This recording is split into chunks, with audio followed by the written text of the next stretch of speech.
The CBS Radio Mystery Theater presents...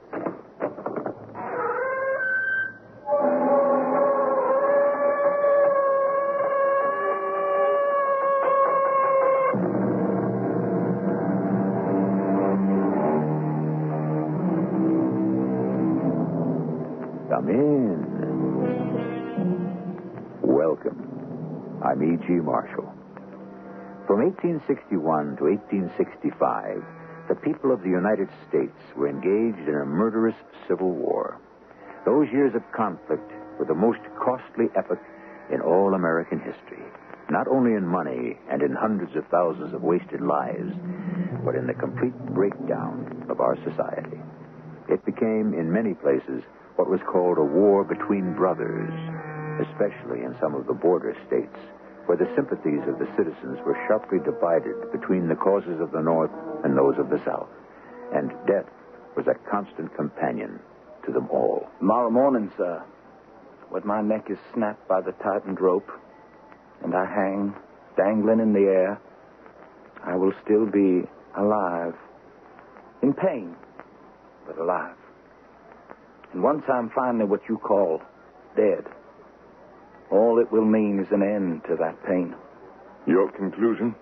Why go to the trouble of causing me pain one moment, only to end it bountifully the next? It seems hardly worth the trouble.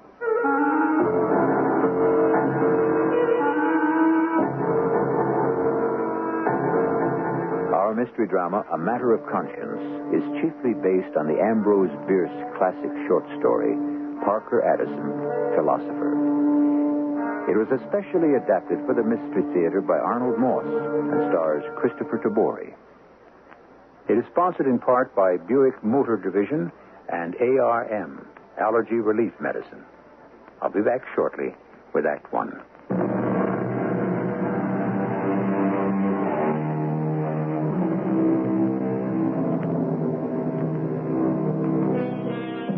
It was early in the autumn of 1861. The American Civil War was only a few months old. To most Americans, the idea of hunting down and killing their own countrymen was still an unusually disturbing experience, and a little unreal. The thought that the enemy they were shooting at, and who was shooting at them, was not from another part of the world, speaking a strange and alien tongue, but another American, still took getting used to. But it wasn't long before that changed. Whatever compassion there might have been began to give way to the cold, unrelenting hatred of the enemy. Detail! Cut! Detail! Ready? Aim! Fire!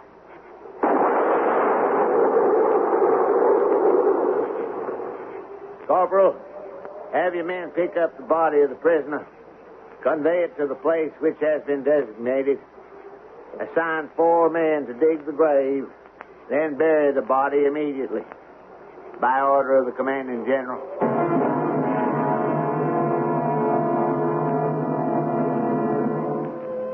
Would you care for another egg, Parker? No, thank you, Mother. You hardly touched your breakfast, son. Not very hungry. Well, Mother, you must stop fretting about me. Remember, I'm a big boy now. You're the only son I have. And with your father going off to the war, you're the only man left in this big house. That won't be for long, Mother. What are you saying? I can't stay out of the war much longer. Parker, you're so young. I need you, Parker. I need you desperately. So before you decide to do anything rash... I'm going to have to leave you, Mother. I, too, am going off to war. Parker, no. I've already signed up. When do you go? This morning. This morning? The Union regiments that arrived last night have taken the town. The Southern troops were badly beaten. They're in retreat. I know that. But just the same, I wish you had waited. Obviously, there's nothing I could have done to stop you. Thank you, Mother. Your father. All the rest of the boys in gray will be very proud of you. And I'm sure Lorinda will be the most proud. I'm not so sure. Have you told her your decision? Not yet, Mother. I wanted you to know first. Well, she has the right to know. Lorinda's going to be your wife. Mother, it's quite possible you all may not be so proud of me. Why do you say that? My deepest convictions, what I believe about this war, are not, I fear, exactly the same as yours and Father's, or even Lorinda's. We all have a right to our opinions. That's what we've always tried to teach you. And if your philosophy differs a little from ours... My philosophy differs more than a little, Mother. I've signed up with the Union Army. I'm a sergeant in the Army of the North. I waited for my mother to burst into a flood of uncontrollable tears. Instead, her jaws hardened into two iron bands. Her eyes became burning coals of fire. After a silence I thought would never end, she finally spoke. Parker Anderson, am I to believe what you have just told me? That you have joined the enemy? I've been struggling with my conscience for weeks. My sympathies, Mother, are with the North. Then we'll just have to get along without you. Parker, you're a traitor to your country. And a traitor to your loved ones. You must do what you conceive to be your duty. But your father and I taught you. It's been our way of living, always. But I never for a moment dreamed... I'm not ashamed of my decision. Don't try to make me, please. I understand. Now, I would be most grateful if you would leave this house. At once. Wish me well, Mother. I can't do that, Parker. Not to the enemy of my country. Not to a stranger. My mother's words lashed across my face like the sting of a whip. I knew it was utterly useless to try to justify, in her eyes, what I was about to do. Within an hour, I was standing at attention before Colonel Herman Braille of the 4th Indiana Infantry. Mr. Addison? A correction, sir. With your permission, Sergeant Addison. I beg your pardon. You signed up with us yesterday, did you not? Yes, sir, I did. I understand you're a local boy. You live right here in this town? That's correct, Colonel Braille. And still you wish to fight on the side of the Union? On our side? What might be called the side of the enemy? Yes, sir. Why? Call it a matter of conscience, Colonel. I have searched and examined the issues of this war carefully and most seriously. My sympathies are completely and unwaveringly with the side of the North. To the point where, if it were necessary, you are prepared to give your life for our side? A correction, Colonel. My side. Yes, Colonel. I have a fairly well-developed sense of duty. Only fairly well-developed, Sergeant Addison? Well, you might call it slightly above average. At ease, Sergeant. Now, please be seated. That chair over there. Thank you, sir. Sergeant Addison, a couple of questions. Yes, sir. Have you any thoughts on how you might be of the greatest service to the Union cause, to the Army of the United States, and more specifically to this regiment? I leave that decision to my superior officers, sir. I'm aware of that.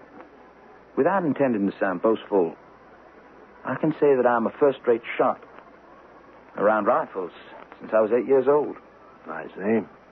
And for whatever it may be worth, I've had as much schooling as any boy my age. Very good. I've been riding since I was 5. I know horses. Excellent. And you surely know this part of the country fairly well, would you say? Much, much above average, I would say.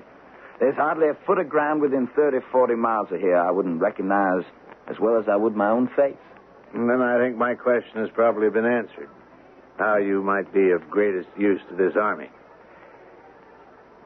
Sergeant Addison, We need certain information very badly, and in a hurry. By sometime late tomorrow night, the hour is not yet set, we pursue our attack on the enemy with everything we've got. I follow you, sir. We give him no relief. However, after yesterday's battle, we're not sure how many of his troops he may be able to regroup or what fresh forces he may have in reserve. He may be preparing to counterattack in strength. I understand, sir. At the moment, we're not sure exactly who would be attacking, what specific regiments, their number, their disposition, their morale. We have only an approximation of all this intelligence. We must fill in the blanks as fully and as quickly as possible before we dare move. Yes, sir. Sergeant Addison, do you think that you could get this information for us? I could try, Colonel. I would do my best. I would not order you to do this, understand? Should you refuse or hesitate, I would not hold it against you. I volunteer, sir, to try to get the intelligence you require. Spoken like a brave soldier. We will provide you with a Confederate uniform, rank of sergeant, I believe. You'll be supplied with false identity papers, a name other than your own. You will represent yourself as having been separated from your own company and regiment in the confusion of yesterday's battle. Maybe even that you were wounded. Yes, wounded. Good idea. Then what, sir? You will slip unnoticed, we hope, beyond the enemy lines under cover of darkness. Tonight. Once you have penetrated those lines, we'll give you 12 hours to gather your information and make a safe return. And should I not return within 12 hours? We'll assume that you're in fairly serious trouble, Parker. If you should be so unfortunate as to be discovered to be taken prisoner as a spy, the only questions you're required to answer under the Articles of War are... Name, rank, army identification number. Nothing else. Oh, one more thing. If you're taken, there's nothing we can do to help you. We won't even acknowledge you. You're as good as dead. Johnny Reb, with no disrespect to your former friends and countrymen, is especially sensitive to being spied on. You're right about that, sir. Particularly by a man they would regard as a turncoat, the lowest, vilest kind of traitor. Hardly worth the rope by which they'd hang him to the nearest tree. I'm not unfamiliar, Colonel Braille, either with the concept or that behavior. I promise to do my best to avoid such an uncomfortable and embarrassing end. One slip, and you're finished. Remember that. Here are your false papers. They were all prepared. I knew I could depend on you. Thank you, sir. I salute you for your courage. Let's see now. Who are you? Oh, yes. Sergeant Shelby Worth of the 7th South Carolina. Well, I sure do appreciate them kind words, sir. Now, be careful, Parker. The next time we meet, I do not wish to see you hanging from the limb of a sycamore or rebel rope around your neck. That would not be very amusing. No, sir. Death is not usually very amusing. Finally, I want you to know that we trust you. All of us, with our lives. Completely and implicitly. As if you'd been one of us from the very start. Above all, we respect you. I'm extremely touched. Thank you, sir. Good luck, my boy. Lieutenant Howard. Come in, Lieutenant. The man who just left this room is Sergeant Parker Addison.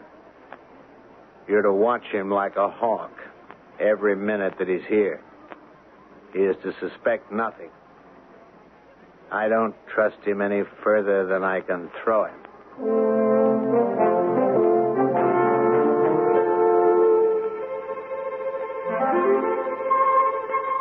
A man who can turn his back on his friends, his family, and his country is a man with whom we may have small sympathy.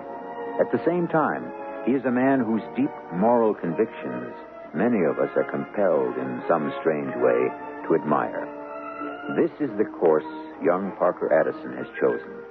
Where will his courageous choice take him? Directly to Act Two.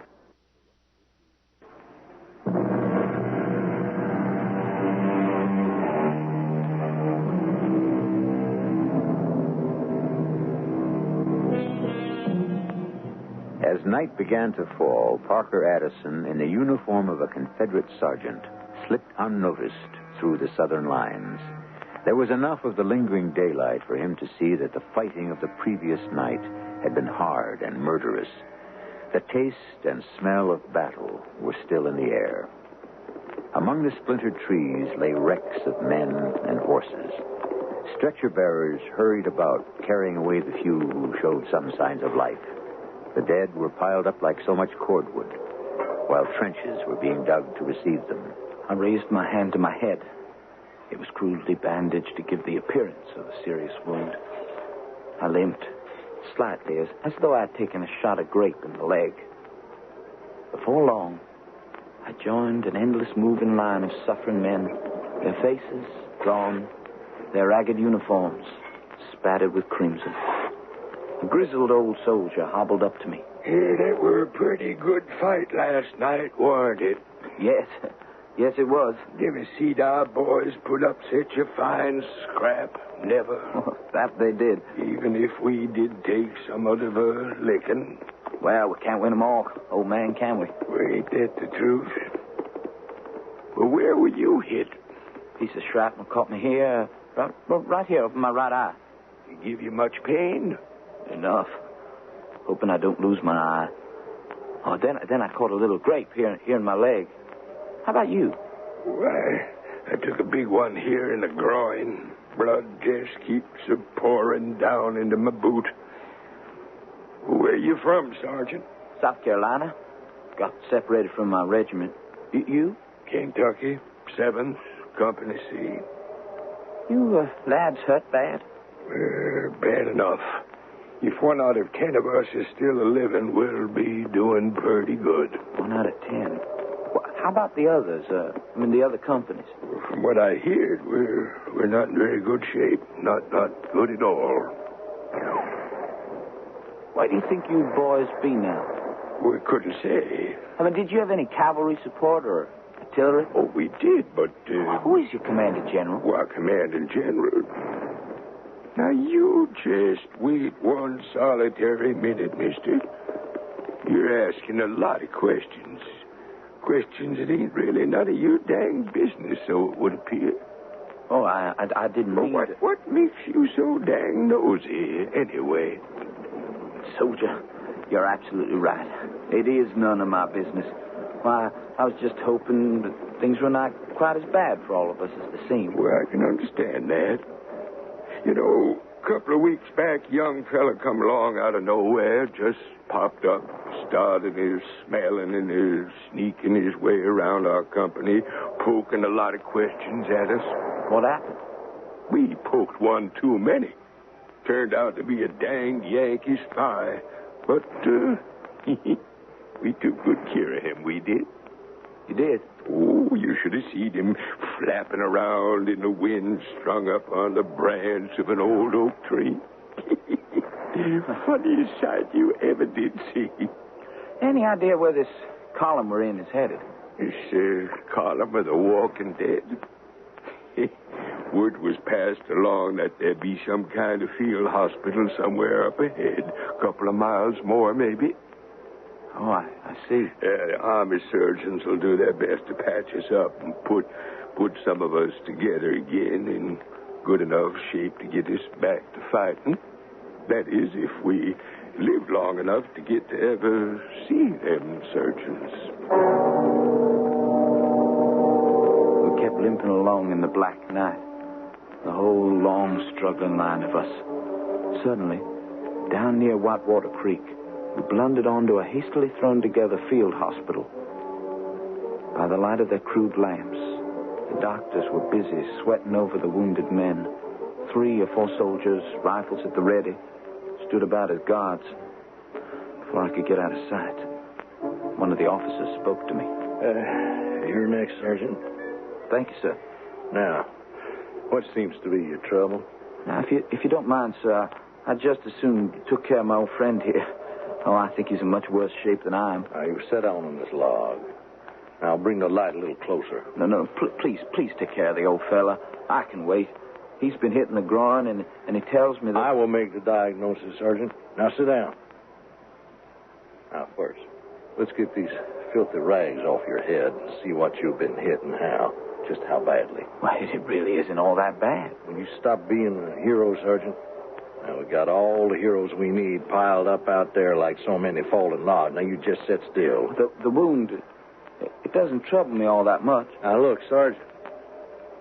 Some of these men are on the brink of death. Now, if your wound doesn't trouble you all that much, now, please tell me what in heaven's good name you're doing here. Now, why aren't you with your regiment, Sergeant, Worth, sir. Shelby Worth. See, I just got separated in the last night's little fracas. Oh, how? Well, I can't really say. One minute I was with my boys, and the next, I just wasn't. Mm-hmm. I see. And just hold still while I snip these stinking rags off your head. And I really would rather you did. Sergeant, you let me see your papers. I don't believe I can do that, sir. Just as I became separated from my company, well, somehow, in a way I can't explain, my papers got separated from me. Who are you, Sergeant? Who are you? I just told you. I was hit by shrapnel last night. Sergeant Worth, whoever you are, you weren't hit by anything. There isn't so much as a scratch any place on your head. Now, you stay where you are. Hey, where do you think you're going? I'm getting out of here, but fast. You hold on there. Sentry, after that man, the one who's running. Over there. Shoot. To kill.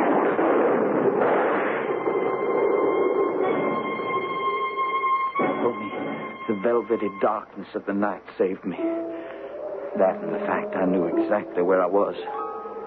Like a rat scurrying around in a trap, frantically sniffing out the one opening that would mean freedom, I began to run in the direction of my home, my pounding heart ready to burst inside of me. When my feet would carry me no more, I dropped, exhausted, and lost consciousness. Parker, are you all right? Where am I? Who is that? It's me, Lorinda. Lorinda? Oh, yes. Oh, what on earth are you doing here? I had a feeling, I can't explain it, that you might be in trouble, serious trouble. I came to look for you, my darling. I don't understand how you found me. Well, anyway, one thing's certain. You got to get out of here. I'm going to stay with you, Parker. No, that's crazy. You can't. We're right in the middle of the fiercest fighting of the war. You must stop talking. You must rest. And then you got to come back with me. I can't do that, Lorinda. We're at war. I'm a soldier. I can see that. Your uniform. No, you don't understand. This is not my uniform. Not yours? How can that be? I can't talk about it now. We're in the gravest danger here. You've got to leave, Lorinda. Not without you. I won't. Parker, I love you. I'm going to be your wife. I know, my darling. And I love you, but please go back home. I'll take good care of myself, I promise. I'd be much happier if you came with me. You'd be safer. Parker, come with me and rest.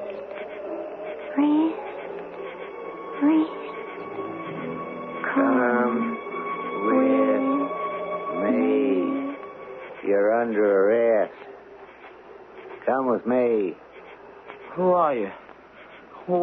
Where'd you come from? That's the man, Captain. The one who ran away while I was examining him. Thank you, Doctor. Where's Lorinda? Who? Lorinda. The girl I'm going to marry. I don't know what you're talking about. You fell, hit your head on this rock, and passed out. Passed out? And now, Sergeant, or whatever you are, on your feet. Keep moving straight ahead. And remember, the shooting end of this rifle is sticking right into the small of your back. A while later, I was led into a wall tent about 8 by 10 feet, lighted by a single tallow candle stuck into the haft of a bayonet. An old rag carpet covered the earthen floor. A tattered leather trunk, a chair, and a roll of blankets were all else that the tent contained. At the further end, a silver-haired general sat at a pine table, busily writing. The captain who had arrested me was posted at the opening of the tent. Rain was drumming down on the canvas. I beg your pardon, sir. I believe, General, you want to see me. Oh, yes, of course, so I did. Prisoner, Oh, no. We'll follow the rules of war. State your name. Since I'm to lose that at daybreak tomorrow morning, along with everything else, I, too, will follow the rules of war. The name, sir, is Parker Addison. Your rank? A somewhat humble one. You see, commissioned officers are considered much too precious to be risked in the perilous business of spying. I'm a sergeant. Sergeant? A lowly sergeant. I did have hopes of promotion, had I been fortunate enough to succeed in my mission. What regiment? I'm afraid I can't answer that. Why not? Besides being a somewhat improper question, begging your pardon, sir, improper from the point of view of the Articles of War, my answer would give you a good idea of whose forces you were facing. And? I came into your lines, sir, to obtain such information, not to give it. You admit, then, that you are a spy for the Union Army? It would be useless as well as untrue to deny it. That you came into my camp disguised as you are in the uniform of a Confederate soldier? True. Would the General permit me to ask a somewhat personal and perhaps irrelevant question? Well, what's that? I noticed that there's a large nail driven into the tent. There, where the captain is standing on guard. Yes?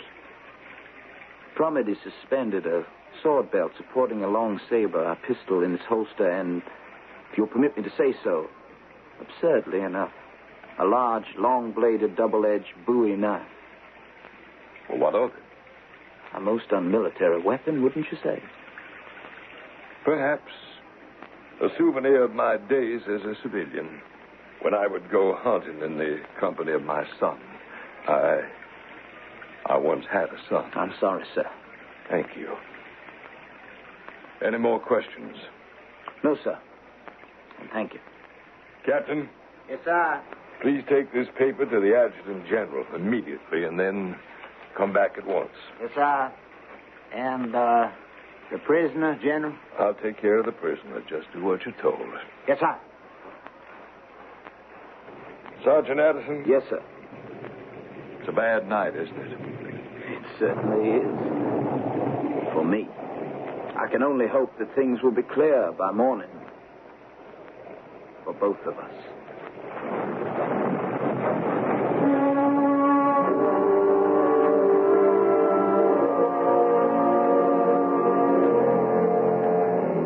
In times of war, an ordinarily gentle person, in almost no time at all, will often be transformed into a hardened, impenitent mechanism who can sleep soundly on a hill that trembles with the thunder of great guns, play cards among the dead faces of his closest friends, or, without blinking an eye, calmly and coldly assign another man to what?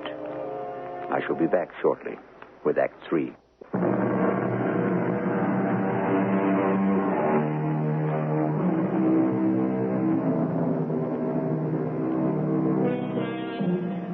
A stormy night in the autumn of 1861, somewhere in the South. One of the earliest battles of the Civil War has just been fought. The driving rain cascades in torrents upon the canvas of the Confederate general's tent. The elderly officer sits at his rough pine table. He has just given a folded paper to a sentry with the order that it be delivered immediately to the adjutant general. The general's young prisoner, a spy for the North, stands before him at attention. You are aware that what you have done is a capital offense, the punishment for which is death? I am, sir. Can you guess what was written on the paper I just handed the sentence? I'm usually not very good at guessing, sir. It may be my immodesty, even my vanity. But I venture to suppose that I was mentioned in it. Your assumption is quite correct. The memorandum to the Adjutant General is an order to be read to the troops. It concerns... My execution.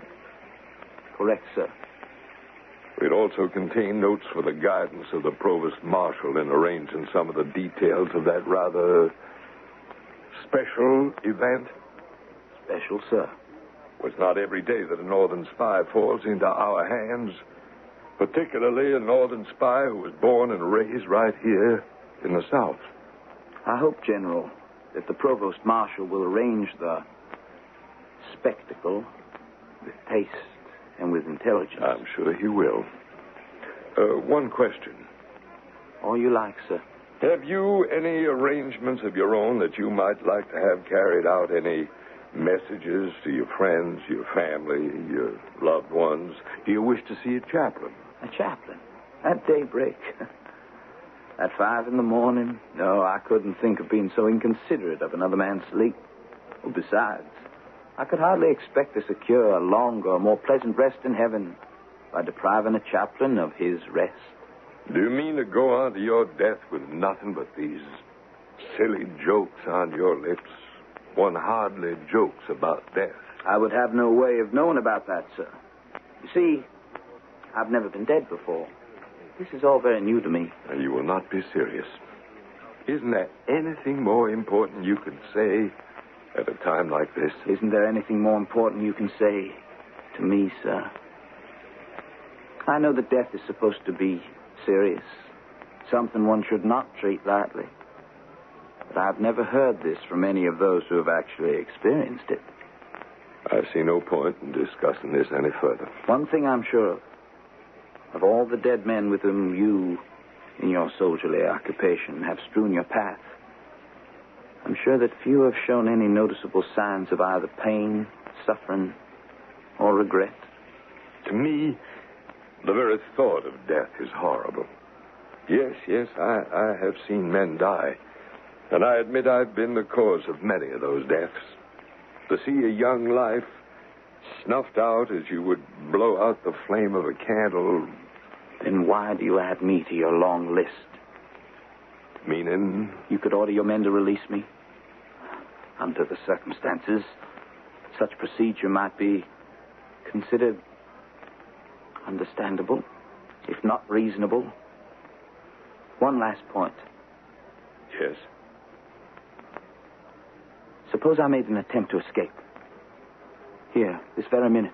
Well, you wouldn't dare. But if I did, what would you do? No, don't tell me. You would lift the revolver you are courteously concealing in your lap. You are aware of that? You would fire. My stomach would be filled with several ounces of lead. After perhaps half an hour of pain and agony, the last pain I should ever know, then I should be what you call dead. So what is the point you're trying to make? Tomorrow morning when I am hanged, when my neck is snapped by the tightened rope and I hang dangling in the air, still alive, in pain, but alive, I'll be looking forward to the moment of my actual death. But it will mean that my pain is ended. Death is very kind about such things. You think so? That's why I ask. Why? Why go to the trouble of causing me pain one moment only to end it bountifully the next? It follows that it would hardly be worthwhile to hang me at all. What do you think, sir? That death is terrible. And you can go on talking from now until you're made to stop. When you die, your death will be the most terrible of all. To you, and as you must realize, to me.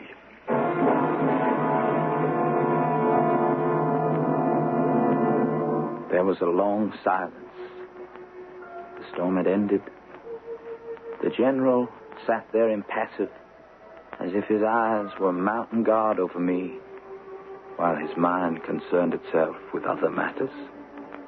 Finally, he drew a long breath, shuddered, as if he had wakened from a dreadful dream, and, as though talking to himself, kept repeating, "Death is terrible.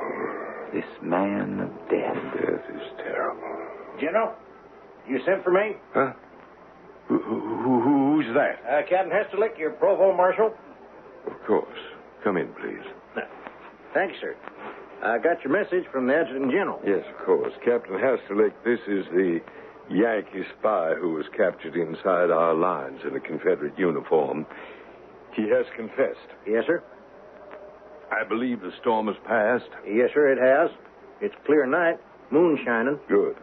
As I wrote the adjutant general, you're to take a file of men, conduct the prisoner to a firing squad, and have him shot. Shot? Yes, sir, at once. No, you can't mean what you're saying.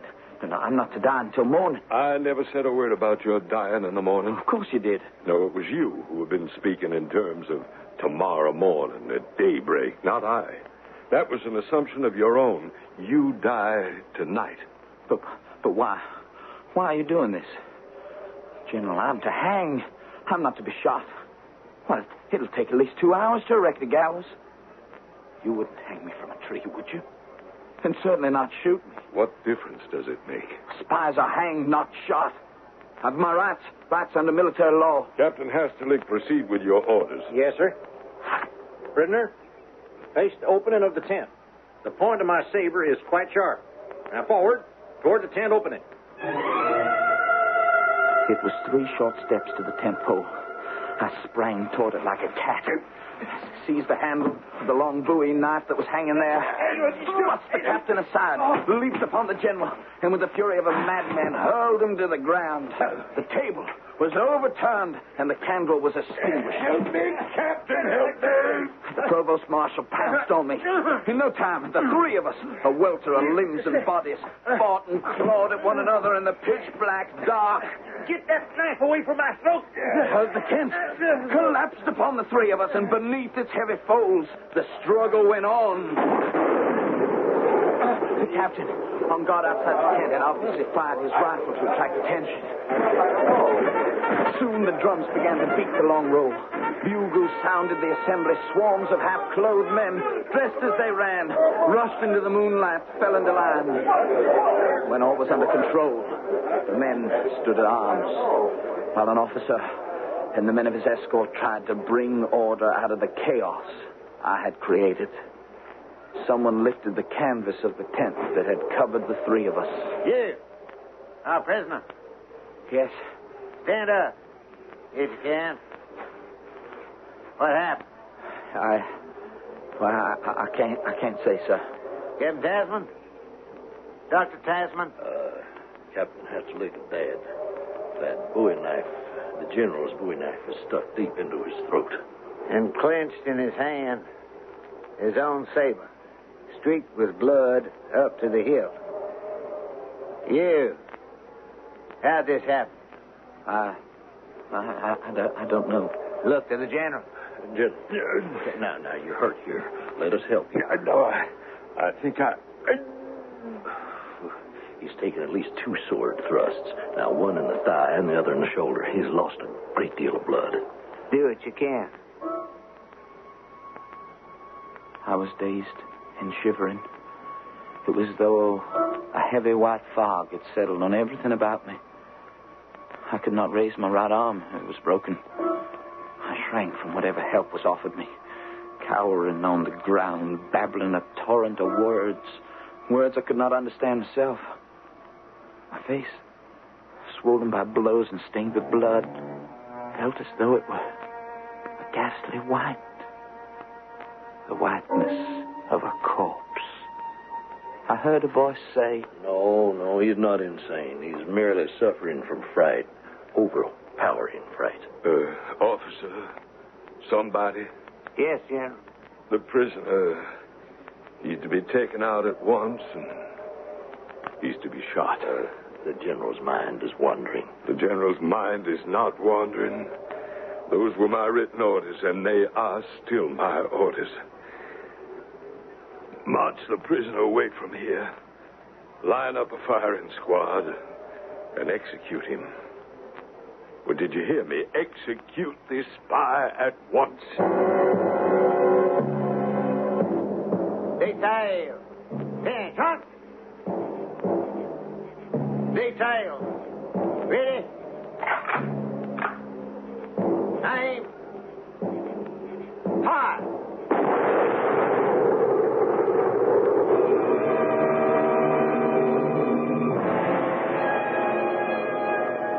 General, your order has been carried out. The prisoner, Parker Addison, is dead. How silent everything is. How very silent. Is there anything else, sir? Make sure the prisoner's body is taken to his home and placed in the family's burying ground. Where would that be, sir? The prisoner had no identification. His home is quite near here. But he was from the north. A Yankee. No, he was not. You knew the prisoner, sir? The man you have just shot to death was Parker Addison, my son, my only son. And my body is to be placed next to his. Of course, General Addison. Of course. Thank you, Captain. I feel so calm. No suffering. No pain.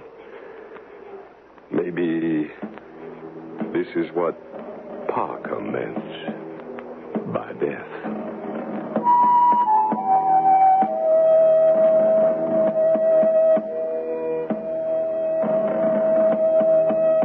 The Civil War finally ended, having reaped what it thought was the harvest of perpetual peace, by this one bloody trial of sharp war.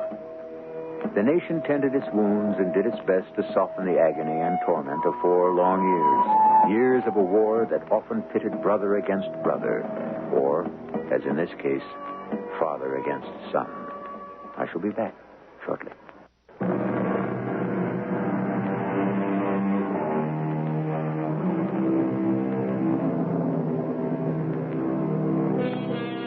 Ambrose Bierce, the author of the short story on which this dramatization was based, has been praised for being among the few American writers of the past 100 years with the uncanny ability to reveal man as a proud but helpless figure in the clutch of a ruthless destiny. Our cast included Christopher Tabori, Arnold Moss, E.V. Juster, Earl Hammond, and Robert Dryden. The entire production was under the direction of Hyman Brown. Radio Mystery Theater was sponsored in part by True Value Hardware Stores. This is E.G. Marshall inviting you to return to our Mystery Theater for another adventure in the macabre. Until next time, pleasant dreams.